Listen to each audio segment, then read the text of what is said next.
Bom, para integral simples, eu tenho aqui a função que eu quero saber a área dessa integral.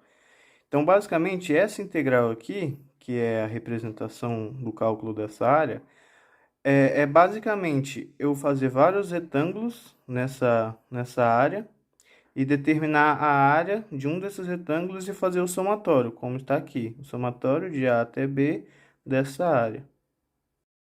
Bom, para determinar a área usando integral dupla, basicamente temos aqui a função em função de z, y e x, e a gente projeta uma malha dessa função apenas em função de y e de x.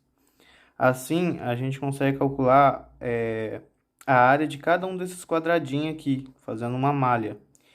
E basicamente a área vai ser o somatório desses quadradinhos.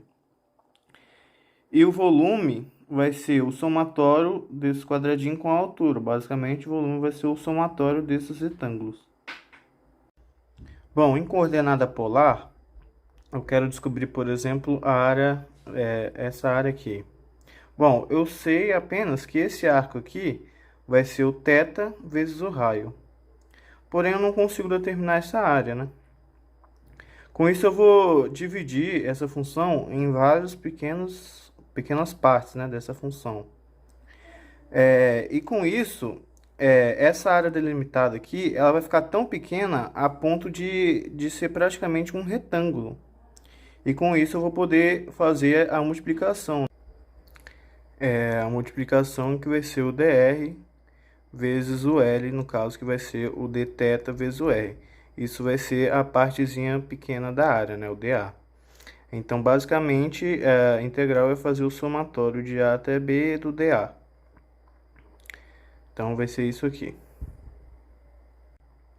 Onde vai de um ponto do raio até outro ponto e de um ponto do θ até outro ponto. Bom, para o cálculo do volume em coordenada polar, basicamente, eu irei transformar essa função aqui que define esse gráfico em polar e resolver da mesma forma que em área. Vai ser que a variação dessa altura aqui, que é essa função, vezes r, dr e dθ. Bom, a diferença entre a área e o volume, na verdade, é bem simples. Basta analisarmos a situação, né?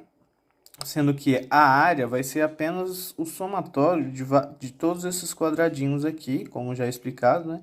Então, a área vai ser a integral dupla de dx dy, porque é apenas a base, né? A área da base, no caso, se você for pensar no volume todo aqui. Então, eu quero saber a área, então vai ser só dx dy. Já se eu quero saber o volume, eu vou precisar da altura também, que no caso vai ser a função z. Então, eu vou acrescentar o z nessa integral e assim eu vou determinar o valor do volume.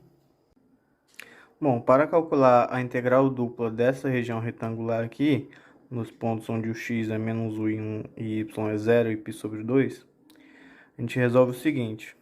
Primeiro, eu decidi resolver a integral em função de x.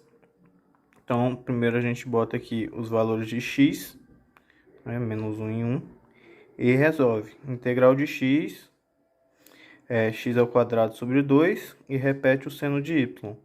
Menos, repete o y e integral de exponencial de x é exponencial de x.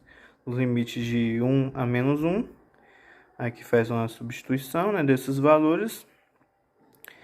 Encontramos isso aqui. E agora resolvemos a integral em função de y, né?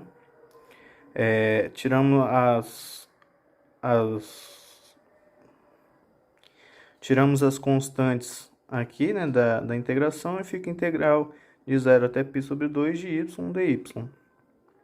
E assim encontramos o valor dessa integral dupla. Bom, aqui nos casos especiais, o tipo 1 acontece quando o x ele varia por ponto e não por função. Logo, na integral dupla, primeiro nós realizamos a integral em função de dy. Assim, encontrando as funções e não os pontos. E já ao contrário, no tipo 2, esse tipo aqui é retangular, na verdade não é 2, esse inicial, mas esses dois outros aqui, tipo 2, acontece ao contrário, né? O y vai ser pontos e o x vai ser função. Então, começamos com o dx primeiro.